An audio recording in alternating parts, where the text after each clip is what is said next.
చెప్పండి సార్, ఈ రాష్ట్రంలో బీఆర్ఎస్ నాయకులు ఎందుకు టార్గెట్ అయ్యారు? ఈ రాష్ట్ర సర్కార్కు ఎందుకు వీళ్ళపైన కేసులు పెట్టడానికి ప్రయత్నం చేస్తుంది? అంటే ప్రశ్నించిన వాళ్ళపైన ఎందుకు పెడుతుంది? మళ్ళీ విద్యార్థులు కూడా విద్యార్థి నాయకులు ఎందుకు టార్గెట్ అవుతున్నారు ఇక్కడ ఈ రాష్ట్రంలో? ముందుగా ఇప్పుడు ఈ రాష్ట్ర ప్రభుత్వం తెలంగాణలో మూడోసారి కాంగ్రెస్ ప్రభుత్వం వచ్చిన తర్వాత ఇచ్చిన హామీలు ఒక్కటి కూడా నెరవేర్చకపోవడం వల్ల మేము దాని మీద పోరాడుతున్నాం కాబట్టి, మేము దాని మీద అడుగుతున్నాం కాబట్టి, ప్రతిపక్షంలో మేము ఉన్నాం కాబట్టి వీళ్ళు అడిగే వాళ్ళని ఉంచకూడదు, అడిగే వాళ్ళని ఇంకా అడగనియకూడదు. అడగనిస్తే ప్రజలకు తెలుస్తుంది, ప్రజలకు తెలిస్తే మా పరువు పోతుంది. కాబట్టి వీళ్ళని అడగనియకుండా వీళ్ళ గొంతు నొక్కాలని ఒక దుర్మార్గమైన కుట్ర కాంగ్రెస్ పార్టీ చేస్తున్నది. అందులో భాగంగానే మొత్తం డైవర్షన్ పాలిటిక్స్ అన్నట్టు. మేమేమన్నా అడిగినాం అనుకో దానికి విరుద్ధంగా తీసుకుపోవడం, ఒక ఫోన్ ఒక ట్విట్టర్లో ఒక ఫార్వర్డ్ చేస్తేనే తీసుకుపోయి 15,000 రోజులు జైల్లో వేసిండ్రే. నేను ఫోన్ ఇవ్వను అని అంటే మా గెల్లు శ్రీనివాసు గారి సతీమణి మీద అటెంప్ట్ మర్డర్ కేసు పెట్టిండ్రే. ఇది ఎక్కడి అన్యాయం? అసలు ఇక్కడ ప్రభుత్వం ఉన్నదా? పోలీసులు కూడా ఆలోచించాలి. అసలు వీళ్ళు ఇది వాళ్ళదేదో శాశ్వతం, ఇంకా 1000 సంవత్సరాలు ఇది ప్రభుత్వం ఉంటుందని మీరు అనుకోవడం చాలా దుర్మార్గం. ఖచ్చితంగా రేపు బీఆర్ఎస్ పార్టీ వస్తుంది. మీ మీద ఒక్కొక్కరి మీద ఎవరైతే చట్ట వ్యతిరేకంగా బీఆర్ఎస్ పార్టీ నాయకుల మీద మరీ మీరు పనిగట్టుకొని మా మీద కేసులు పెడుతున్నారో మీ అందరి అంతూ ఒక్కొక్కరి సంగతి ఖచ్చితంగా మేము అధికారంలోకి వచ్చినాక చూస్తామని ఈ సందర్భంగా మీ ద్వారా తెలియజేస్తాం. అంటే ఏకంగా ఓన్లీ బీఆర్ఎస్ నాయకులు ఎందుకు కనిపిస్తున్నారు అంటే, ఇక్కడ బీజేపీ పార్టీ ఉంది కదా, బహుజన్ సమాజ్ పార్టీ ఉన్నాయి, అంటే అనేక రకాల వామపక్ష పార్టీలు కూడా ఉన్నాయి కదా, ఓన్లీ టార్గెట్ ఎందుకు అవుతున్నారు వీళ్ళు? ఇప్పుడు ఏ విషయాన్ని తీసుకోవాలి, వీళ్ళు తీసుకునే ప్రజా వ్యతిరేక నిర్ణయాలు, అది లగచర్ల అయితేమి, అలా ఇదే ఫార్మాసిటీ భూములు అయితేమి, లేకపోతే ఇక్కడ గచ్చిబౌలి సంబంధించిన భూములు అయితేమి, అలాగే హైడ్రా అయితేమి, మూసీ అయితేమి, దీని మీద పోరాడేది ఎవరు? బీఆర్ఎస్ పార్టీ పోరాడుతుంది. దీన్ని ప్రజలకు తీసుకుపోయేది ఎవరు? బీఆర్ఎస్ పార్టీ పోరాడుతుంది. ఇచ్చిన హామీలు నువ్వు ఇస్తా అన్న 4,000 రూపాయల పెన్షన్ ఏమైంది? 2,500 రూపాయల మహిళలకు ఇస్తా అన్నది ఏమైంది? నువ్వు తులం బంగారం ఏమైంది అని నిక్కదీసి బజార్కి ఈడ్చేది బీఆర్ఎస్ పార్టీ. కాబట్టి మా మీద ఖచ్చితంగా వాళ్ళు టార్గెట్ పెట్టారు. అంటే వీళ్ళు అడుగుతూనే ఉంటారు. వీళ్ళని అడగకుండా చేయాలంటే ఏదో రకంగా ఒక కేసు, 2, 3 కేసులు, 4 కేసులు, 5 కేసులు, ఇట్లా ఒక్కొక్కరి మీద, నా మీద కూడా 3-4 కేసులు అయినాయి ఈ గవర్నమెంట్లో. కాబట్టి ఎన్ని కేసులు పెట్టినా మేము ఉద్యమాల నుండి వచ్చిన వాళ్ళం, ఎన్నో పోరాటాలు చేసినాం. ఒక పక్క రైలు తగలబెట్టే చెంచలగూడ జైలుకు వచ్చిన వాళ్ళం. కాబట్టి కేసులకు, లాఠీ దెబ్బలకు, ఈ జైలు గోడలకు భయపడే వాళ్ళం బీఆర్ఎస్ పార్టీ నాయకులు కాదు. మాకు ఒక సుశక్తులైన నాయకత్వం ఈ పార్టీలో. దాదాపు 65 లక్షల మంది సైనికులు ఉన్నారు మా దగ్గర. కాబట్టి కేసీఆర్ గారు ఇంతమందిని తయారు చేశారు. ఒక్కొక్కరు ఒక ఉద్దండులు ఉన్నారు. ఒక్కొక్క సబ్జెక్టు మీద ఒక్కొక్కరు గంటల తరబడి చెప్పే నాయకులు మా పార్టీలో ఉన్నారు. కాబట్టి వేరే పార్టీలో లేరు, పోరాడేటోళ్ళు లేరు, వాళ్ళు అసలు దాని మీద పనిచేసేటోళ్ళు లేరు, దానికన్నా కనీసం అవగాహన లేని వాళ్ళు ఉన్నారు. అదే అడుగుతున్నారు కదా. మాకు హరీష్ రావు గారు చాలా ముఖ్యమంత్రికి బేసిన్ తెలియదు, బేసిక్స్ తెలియదు, వాటర్ తెలియదు, టీఎంసీ తెలియదు, క్యూసెక్స్ తెలియదు, ఏది ఏ బేసిన్లో ఉన్నదో కూడా తెలియదు. అంత దుర్మార్గమైన వాడు ముఖ్యమంత్రి కావడం మన దురదృష్టం. అంటే నన్ను అడిగితే చెప్తాను ఏ బేసిన్లో ఎంత ఉన్నది, ఎన్ని పరివాహక ప్రాంతం ఎంత ఉన్నది, గోదావరి ఎంత బారుతుంది, కృష్ణా ఎంత బారుతుంది, తెలంగాణలో ఎన్ని ప్రాజెక్టులు ఉన్నాయి మేము చెప్పగలుగుతాం. మరి ఒక ముఖ్యమంత్రి స్థాయిలో ఉండి ఇంకా ఆ బేసిన్ ఏ బేసిన్లో ఉంది, బనకచర్ల ఏ బేసిన్లో ఉన్నది, ఏ పరివాహక ప్రాంతంలో ఉన్నామని ఇంత దుర్మార్గంగా అడుగుతున్నాడంటే అది బేసిక్ లేక, ఆయనకు ఓన్లీ లంకె బిందెలు, ఆయనకు ఓన్లీ దాచుకోవడం ఇవి తప్ప తెలంగాణ ప్రజల ఆకాంక్షల్ని, తెలంగాణ కోసం మనం ఇన్ని హామీలు ఇచ్చి వచ్చినాం, ఇకనైనా వాటిని మీద పనిచేద్దామనే సోయి ఒక్క మంత్రికి కూడా లేకపోవడం దురదృష్టకరం. అంటే మీరు ఇప్పుడు చెప్పారు, లగచర్ల విషయం చెప్పారు, మళ్ళీ అంటే మూసి పక్షాలను అని చెప్పేశారు, హైడ్రా అని చెప్పారు, ఇక్కడ కంచె గచ్చిబౌలి అని చెప్పారు, అక్కడ జైరాబాద్లోని డప్పూర్ అని చెప్పారు. అంటే ఇవన్నీ ఇండస్ట్రీలు తీసుకొచ్చి మేము అభివృద్ధి చేద్దామంటే, రమణపేటలో సిమెంట్ ఫ్యాక్టరీ తెస్తామంటే, ఇవన్నీ అభివృద్ధి చేసి ప్రజలకు జీవనోపాధి కల్పిస్తాము అంటే కావాలని కొంతమంది మీలాంటి వాళ్ళు, అంటే మీరున్నారు ఇప్పుడు మీ మీద 3 కేసులు అయినా ఇంకా ఇక్కడ కేసులు కావాలి అని చెప్పేసి కొంతమంది మాత్రము బీఆర్ఎస్ నాయకులు అక్కడ ఉన్న వాళ్ళ కార్యకర్తలను పురమాయించి ప్రభుత్వానికి అడ్డుకట్టు వేసుకుంటా ఏ కంపెనీలు, ఇండస్ట్రీలు ఇక్కడ రాకుండా చేయడమే బీఆర్ఎస్ లక్ష్యంగా పెట్టుకున్నది అని చెప్పేసి ముఖ్యమంత్రి పదే చెప్పడం అనేది జరిగింది. దీన్ని ఎట్లా చూస్తారు? ఇది చాలా దుర్మార్గంగా. ఇప్పుడు నీవు అభివృద్ధి ఎవడు చేయకుండా ఆపమంటలేదు, అభివృద్ధి చేయమనే మేము అంటున్నాం. నువ్వు చెప్పిన హామీలు నెరవేర్చమని అంటున్నాం. నిరుద్యోగులకు ఉద్యోగాలు ఇస్తానన్నావు, ఇవ్వు అంటున్నాం. ఐటీ కంపెనీలు తీసుకొస్తా అన్నావు, తీసుకురా ఎక్కరా అంటున్నావు. నేను ఛాలెంజ్ చేస్తున్నాను, ఒక బీఆర్ఎస్ పార్టీ సీనియర్ ఫౌండర్ కార్యకర్తగా నేను ఒక ఛాలెంజ్ చేస్తున్నాం. కేటీఆర్ గారు 10 ఏళ్ళు ఐటీ మంత్రిగా ఎన్ని ప్రాజెక్టులు వచ్చినాయి, ఎన్ని కంపెనీలు వచ్చినాయి, ఇప్పుడు ఈ 2 సంవత్సరాలలో ఎన్ని కంపెనీలు వచ్చినాయి, ఐటీ కంపెనీలు, ఛాలెంజ్ ఇస్తున్నాం. అద్దంకి తయారు ఎంత పొడుగు మాటలు మాట్లాడుకుంటున్నాడు కదా కదా, మతిస్తేమతలు లేకుండా ఏదో పదవి వచ్చిందని జోకుడు రాజకీయాలు చేసి రేవంత్ రెడ్డికి ఒక ఒత్తాసు పలుకుతున్నాడు. ఆయన కాళ్ళకు అడుగులకు మడుగులు వచ్చే నాయకుడిగా పనిచేస్తున్నాడు తప్ప ఆయన దళిత నాయకుడిగా చెబుతున్నాడు. నువ్వే అన్నావు 10 లక్షలు కాదు దళిత బంధు, 12 లక్షలు ఇస్తా అన్నావు కదా, మరి ఎందుకు ఇవ్వలేదు, 12 లక్షలు ఎందుకు ఇవ్వడం లేదు దళిత బంధు అని అడిగే దమ్ము అద్దంకి దయాకర్కి ఎందుకు లేదు? నీకు సిగ్గు శరం ఉంటే నువ్వు దళితుడివి అయితే దళితులకు ఇస్తానన్న 12 లక్షల రూపాయల దళిత బంధు వెంటనే ఇప్పించమని నేను డిమాండ్ చేస్తున్నాను. నువ్వే అన్నావు ఉద్యమకారులకు 250 గజాల పొలం ఇల్లు కట్టడానికి ఇంటి స్థలం ఇప్పిస్తా అన్నారు. ఇస్తానని మీరు మేనిఫెస్టోలో రాశారు. మరి ఇప్పటి వరకు కనీసం చర్చ అన్న జరిగిందా? కనీసం 250 గజాలు ఇస్తే ఎంతోమంది ఉద్యమకారులు ఉన్నారు, వాళ్ళు ఇల్లు కట్టుకుంటారు, ఇల్లు కట్టుకొని హాయిగా ప్రశాంతంగా ఎప్పుడైనా ఉంటారని మీరే అన్నారు కదా, మరి ఎందుకు ఇవ్వడం లేదు? ఇలాంటివి చాలా ఉన్నాయి. 25,000 రూపాయలు ప్రతి చనిపోయిన అమరవీరుల కుటుంబానికి పెన్షన్ ఇస్తా అన్నావు. ఏది ఇంతవరకు దాని మీద లెక్క లేదు, పత్రం లేదు. కాబట్టి నువ్వు చేస్తున్న దుర్మార్గమైన పని. నువ్వు 10,000 ఎకరాలు కేసీఆర్ గారు దీని మీద ఫార్మసీ భూమి మీద తీసుకొని ధర 14,000 మంచిగా చేసుకొని ఉంటే వాటిని నువ్వు అభివృద్ధి చేయొచ్చు కదా.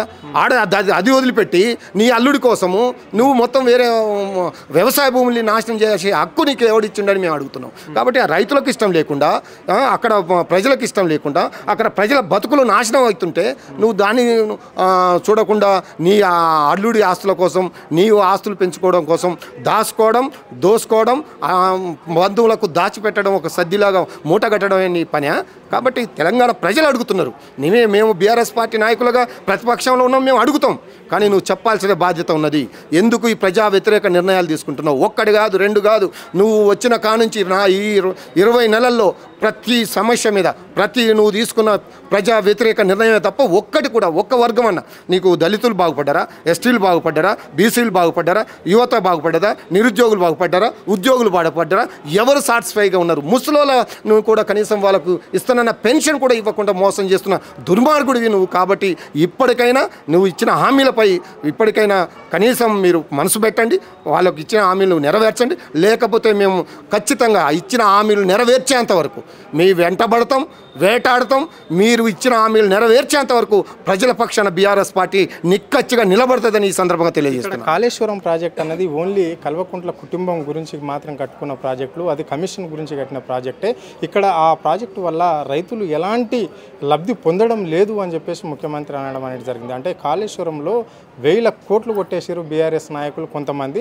వాళ్ళ జేబులకి వెళ్ళి ఏదైతే వాళ్ళు తీసుకున్న సొమ్మునంతా తీసుకొని ఒక్కొక్క పథకం, మీరు అన్నట్ల దళిత బంధు పథకమే కావచ్చు, పెన్షన్లే కావచ్చు, అంటే రకరకాలుగా ఏదైతే ఇస్తామన్నామో ప్రజలకు ఇంద్రమ్మ రాజ్యంలో అన్ని ఇచ్చి తీరుతాం, వాళ్ళ జేబుల నుంచి ఆ డబ్బు తీసుకున్న తర్వాతనే ప్రజలకు పంచిపెడతామని చెప్పేసి కాంగ్రెస్ నాయకులు అంటున్నారు. మరి ఏది ఎట్లా చూస్తారు మీరు? నిజంగా కాంగ్రెస్ నాయకులకు సిగ్గుండాల, కనీసం జ్ఞానం లేదు. 30 లక్షల టన్నులు పండే తెలంగాణ రాష్ట్రంలో ఈరోజు 3.5 కోట్ల టన్నులు పడుతున్నాయి, ధాన్యం పండుతున్నది. అంటే దేనివల్ల? మీరు కాళేశ్వరం కూలిపోయింది దానివల్ల నువ్వు చిన్న 2 పియర్స్ కుంగిపోతేనే నీకు ఇంత అది ఉన్నది. దాన్ని నీళ్లు ఎత్తిపోసే పరిస్థితి ఉండి కావాలని దాన్ని అలానే పండబెట్టి రైతులకు మోసం చేస్తున్నది నువ్వు కాదా? అడగండి. ఈ రాష్ట్రంలో నువ్వే అన్నావు కదా, బ్రహ్మాండమైన పంట పండింది ఈ సంవత్సరము, ఈ దేశంలోనే వరికి ధాన్యం మనం దేశానికి మోడల్ అయినా అన్నావు కదా. ఒక తట్ట మట్టి తీసావా, ఒక కాలువ తవ్వినవా, ఒక ప్రాజెక్టు కట్టినవా? ఎంత ఈ పంట అంతా ఎక్కడి నుంచి వచ్చింది? కాళేశ్వరమే లేకుంటే, ఆ ప్రాజెక్టు ద్వారా వచ్చిన నీళ్లు కాకుంటే ఈ పంట అంతా ఎంత పండుతుంది? ఇన్ని ఎకరాల సాగు ఎలా జరుగుతుంది? కనీసం బుద్ధి లేదా, జ్ఞానం లేదా? మాట్లాడే వాళ్ళకన్నా సిగ్గు శరం ఉండాలి కదా. కాబట్టి అదంతా వీళ్ళ పుర్రేలు పగిలింది. అక్కడ 2 పియర్స్ పగిలినేమో కానీ అది వెంటనే చెయ్యొచ్చు, చేసే అవకాశం ఉన్నా కూడా చెయ్యకుండా రైతులను ఇబ్బంది పెట్టడమే. బీఆర్ఎస్ పార్టీని ఏదో మాయ మాటలు చెప్పడం కాదు. నీకు నిజంగా రైతుల మీద నమ్మకం ఉంటే, రైతుల మీద గౌరవం ఉంటే, ప్రతి ఎకరాకు నీళ్ళు ఇవ్వాలనే ఒక తలంపు ఉంటే రిపేర్ చేసి చెయ్యి. మొత్తం చేస్తే నీకు దాదాపు 25 లక్షల ఎకరాలకు ఆల్రెడీ పాడుతుంది. ఇంకో 10 లక్షల ఎకరాలు పారే అవకాశం ఉందని నువ్వే చెప్తున్నావు. కాబట్టి నీ మాటలు ఎవరు నమ్మే పరిస్థితి లేదు. నువ్వు చేసిన మోసం వాళ్ళ సొంత మామే అన్నాడు 80,000 కోట్ల రూపాయల ఖర్చు అయితే 1,00,000 కోట్ల కుంభకోణం ఎట్లయితుందిరా దౌర్భాగ్య గాడిది అని అన్నట్టు మాట్లాడింది. ఈయనకు ఇంకా సిగ్గు రావడం లేదు. ఆయనకు సిగ్గు రాకుంటే మనం ఏం చేస్తాం? ఇక్కడ కాళేశ్వరం ప్రాజెక్ట్ ఒకటి కట్టి ఇంతగా గొప్పలు చెప్పుకోవాల్సిన అవసరం బీఆర్ఎస్ నాయకులకు ఏమొస్తుంది? గతంలో ఇక్కడ కాంగ్రెస్ పార్టీ దేశంలో అనేక ప్రాజెక్టులు కట్టించింది. మన రాష్ట్రంతో పాటు ఇక్కడ నాగార్జున సాగర్ కట్టింది, సింగూరు డ్యామ్ కట్టింది, శ్రీరామ్ సాగర్ ప్రాజెక్టు కట్టింది, మళ్ళీ జూరాల, అంటే అనేక రకాల ప్రాజెక్టులు కట్టినా మేము ఇంత చెప్పుకోలేదు. ఒక్క కాళేశ్వరం కట్టి ఇంత గొప్పలు చెప్పుకోవాల్సిన అవసరం ఇక్కడ నాయకులకి ఏముంది అని చెప్పేసి కాంగ్రెస్ లీడర్లు మాట్లాడుకుంటున్న మాటలు ఇవి. 75 సంవత్సరాలు స్వాతంత్ర భారతంలో ఇప్పుడు అయినా గూగుల్కి పోతే అతిపెద్ద లిఫ్ట్ ఇరిగేషన్ ఏది అని అంటే నీకు కనపడేది కాళేశ్వరం కనపడుతుంది. మరి ఎందుకు కట్టలేదు? మునగాళ్ళు అంటారు కదా, పెద్ద పెద్ద ఇంత అంత ఉంది అంత ఉంటుంది ఇంత ఉంటుంది ప్రాణాయత, ఎందుకు కట్టలేకపోయారు? మేము వచ్చినాం కదా అది పూర్తి చేద్దాం. 90% ఇచ్చి ఇంకా 10% అయినా కంప్లీట్ చేయరని ఆయన అంటే అది కూడా చేత కానీ దద్దమ్మలు మీరు. అరే మేము మా యొక్క మంచితనాన్ని మా యొక్క కష్టాన్ని మీరు శంకించే రైతులు ఇప్పుడు అడిగితే మీకు తెలుస్తుంది. పోదాం పదండి, ఏ గ్రామానికైనా పోదాము. మీరు ఈ 2 సంవత్సరాల కాలంలో ఏ గ్రామాన్నైనా మీరు గ్రామ వ్యవస్థని కానీ లేకపోతే సాగునీటిని కానీ తాగునీటిని కానీ కరెంటుని కానీ ఏమైనా కొత్తగా తీసుకొచ్చారా? చివరికి ఏమవుతుందంటే కనీసం గ్రామాలలో తిరిగే ట్రాక్టర్లలో డీజిల్ పోసే పరిస్థితి నీ దౌర్భాగ్య పరిస్థితి లేదు. నీ గవర్నమెంట్ అంత దరిద్రంగా ఉన్నది. మొత్తం చెత్త చెదారంతో గ్రామాలన్నీ కుదేలైపోతున్నాయి. గ్రామ వ్యవస్థ కుంటుపడిపోయింది. రేపు సర్పంచ్ ఎన్నికలు ఉంటాయిగా, నీకు దమ్ముంటే పెట్టు వెంటనే 42% బీసీలకు రిజర్వేషన్ కల్పించి పెడతా అన్నావు కదా, పెట్టు. మీకు తెలుస్తుంది. ఒక్కొక్కరిని బట్టలు కూడా తీసి కొడతారు ప్రజలలో ఊర్లలోకి పోతే. ఒక్కొక్క ఊర్లోకి ఏ ఊరికి పోయి ఏం చేసినావని చెప్తావు చెప్పండి? నువ్వు దళిత బంధు ఇచ్చినావని చెప్తావా? ఈ మహిళలకు 2,500 ఇచ్చినావని చెప్తున్నా. తులం బంగారం 7 లక్షల పెళ్ళిళ్ళు అయినాయి. 7 లక్షల తులాల బంగారం ఎప్పుడు ఇస్తావని అడుగుతారు నువ్వు చెప్పినావు కదా, మాయ మాటలు చెప్పి మసిబూసి మారేటిగా చేసి ఏదో చేసి మేము మోసం చేసి వచ్చినాం అధికారంలో కానీ సంకలు గుద్దుకున్నావు కదా. ఇప్పుడు ఊర్లలో మీరు మాట్లాడారు కాబట్టి స్థానిక సమస్యల గురించి మాట్లాడవలసి వస్తుంది. అంటే స్థానిక సంస్థల ఎన్నికల్లో మా అభివృద్ధిని చేసి మాకు ఓట్లు వేస్తారు అని చెప్పేసి కాంగ్రెస్ క్యాడర్ గట్టిగా నమ్ముతున్నది. అంటే ఎందుకంటే మేము ఇక్కడ సబ్సిడీ గ్యాస్ అన్నం గ్యాస్ ఇచ్చాము, గృహజ్యోతి పథకం అన్నం గృహజ్యోతి ఇచ్చాము, సన్నబియ్యం అన్నం సన్నబియ్యం ఇచ్చాము, మళ్ళీ ఇక్కడ కొత్త ఇంద్రమ్మ ఇండ్లు అంటున్నాం, ఇంద్రమ్మ ఇండ్లు ఇస్తున్నాం, కొత్త రేషన్ కార్డులు ఇస్తున్నాం. అంటే కొన్ని పథకాలు అటు ఇటు అంటే కేసీఆర్ పెట్టిన పథకాలు ఏది కూడా ఆపడం లేదు అని చెప్పేసి ముఖ్యమంత్రిగా చెప్పడమ్మ జరిగింది. అంటే స్థానిక సంస్థలలో అధికంగా మాకే సీట్లు వస్తాయి అని చెప్పేసి కాంగ్రెస్ వాళ్ళు ధీమా వ్యక్తం చేస్తే అక్కడ బీజేపీ రాష్ట్ర అధ్యక్షుడు కూడా అంటే ఈ రాష్ట్రంలో కాంగ్రెస్ను బీఆర్ఎస్ను నమ్మే పరిస్థితులు లేరు. ప్రజలు మొత్తం బీజేపీ వైపే చూస్తున్నారు. అధిక స్థానాలు మేమే గెలవబోతున్నాం.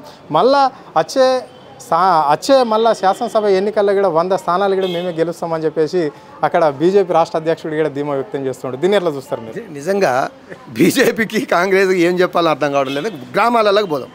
గ్రామ వ్యవస్థ ఎలా ఉన్నదో మీరు అంటున్నారు కదా, అన్నీ మేము అమలు చేసినామని. మొత్తం కట్టింగులు, కోతలు, తీసివేతలు తప్ప వీళ్ళు చేసింది ఏం లేదు. వీళ్ళు ఇస్తున్నారు 30%. 70% మందికి ఏం గ్యాస్ ఇవ్వడం లేదు. 70% మందికి కరెంటు బిల్లులు ఉచిత కరెంటు ఇవ్వడం లేదు. 40% మందికి రైతు బంధు ఇచ్చింది. 60% మందికి రైతు బంధు ఇవ్వలేదు. రైతు రుణమాఫీ మొత్తం కాలేదు. 40% అయిందని వాళ్ళే చెప్తున్నారు. ఇంకా చాలా ఇవాళ రుణమాఫీ చేయాలి, 2 లక్షల వరకు చేయలేకపోయాము అని. అంటే ఇవన్నీ మాయ మాటలు చెప్పి ఒడ్డెక్కేదాకా ఓడమల్లయ్య, ఒడ్డెక్కినాక బోడమల్లయ్య అంటూ నమ్మి నానబోస్తే వీళ్ళని పుచ్చి బుర్రలైనాయి. ఇప్పుడు అర్థమైపోతుంది, అయ్యో మేము మోసం చేసాం, మా వేలుతో మా కన్నును పొడుచుకున్నాం అని ప్రజలు ఏడుస్తున్నారు, లబోదీవం అంటున్నారు. మీరు ఏ విషయంలో ఏ గ్రామం వాళ్ళనే అనుకోమని, కాంగ్రెస్ కానీ బీజేపీ కానీ ఒక గ్రామాన్ని సెలెక్ట్ చేయమని ఆ గ్రామానికి పోదాం, మీ వాళ్ళు టీవీ ద్వారానే మాట్లాడదాం, ఏ విషయంలో అయినా చర్చ తీసుకుందాం. కేసీఆర్ కిట్టుని కూడా నువ్వు ఎందుకు బంద్ చేసినావు? కేసీఆర్ కిట్టు వల్ల ఒకవేళ పేరు మార్చుకోవాలంటే మార్చుకో. అరే ఆంధ్రాలో ఆ కేసీఆర్ గారి కిట్ని వేరే పేరు పెట్టి తీసుకొచ్చారు, మరి నువ్వెందుకో తీసేసినావు? ఇంకా మొన్న మిగిలిపోయిన వాటికి బొమ్మలకు రంగులు పూసి పంచుకుంటున్నావు. సిగ్గుండాలా? కనీసం ఇప్పటికైనా ప్రజలకు కావాల్సింది ఏదో చెయ్యి, నువ్వు ఇచ్చిన హామీలు ఏదో నిలబెట్టడానికి ప్రయత్నం చేయి, లేకపోతే స్థానిక సంస్థ ఎన్నికలలో నీ బండారం బయటపడుతుంది. నువ్వు ప్రకటించు, మాకు స్థానిక సంస్థల ఎన్నికలే గీటురాయని ప్రకటించు, మేము మా రెఫరెండంగా ప్రకటించు, అప్పుడు ఏందో తెలుస్తుంది, నీ బండారం ఏందో బయటపడుతుంది. ఈ సందర్భంగా మీ ద్వారా తెలియజేస్తాను. Okay, right. ఇది పరిస్థితి. అంటే ఈ రాష్ట్రంలో కాంగ్రెస్ పార్టీ ఇచ్చిన 6 గ్యారెంటీలు అమలు చేయలేదు, బీజేపీకి అయితే ఇక్కడ క్యాడర్ లేదు అని చెప్పేసి ఇక్కడ ఆయన స్పష్టంగా చెప్పడం అనేది జరిగింది. స్థానిక సమస్యలలో ప్రజలు బుద్ధి చెప్పే రోజులు బీజేపీకి కాంగ్రెస్ పార్టీకి దగ్గర పడ్డాయి అని చెప్పేసి ఇక్కడ స్పష్టంగా చెప్పడం అనేది అయితే జరిగింది. కెమెరా పర్సన్ రవితో అరుణ్, ఆద్య టీవీ, హైదరాబాద్.